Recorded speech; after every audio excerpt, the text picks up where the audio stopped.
folks, when we think about building a framework and we are addressing the common framework for the entire organization, region, or project team, or even just agreeing on how we're going to work together, there's something that we need to be aware of. And I'll share this with you. My colleague was really helpful in terms of helping me understand this building a framework. And so when we talk about this item, and let me kind of explain this chart to you.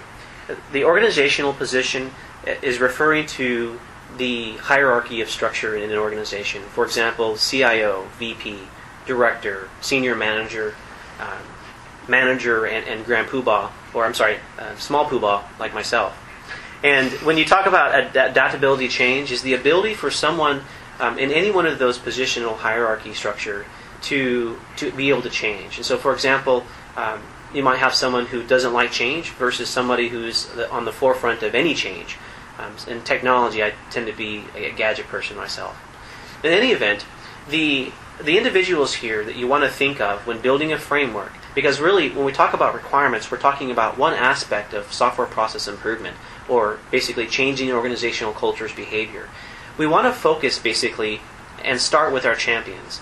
We want to broadcast their endorsement to the organization that they lead. So if we have an individual who is in a VP or a senior management position, then we work with them to help us come up with the terminology, methodology, templates, and ways of agreeing to work together and sharing that with the entire organization. Thought leaders are those individuals that will be encouraged and empowered and help the grassroots effort basically build momentum.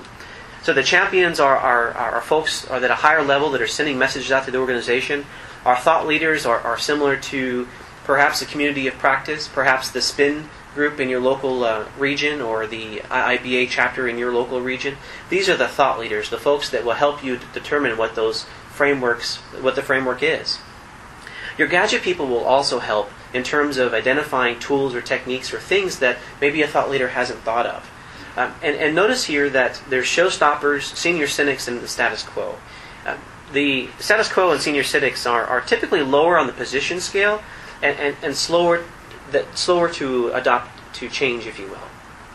The one thing we want to keep in mind is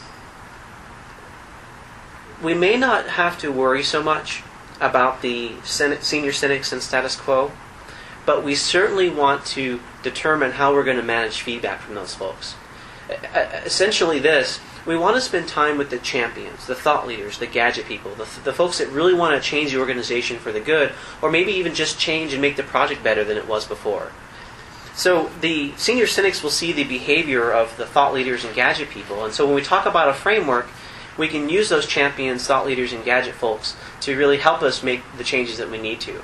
And one last thing on this slide. Try not to give a showstopper or someone at the higher level the opportunity to say no. Just give them an opportunity to get on board. So as you're able to successfully deploy your project and had little requirements defects, then let the opportunity happen so that as we become better as an organization, project team, or region, that people can come on board and never have to go back on their word, if you will.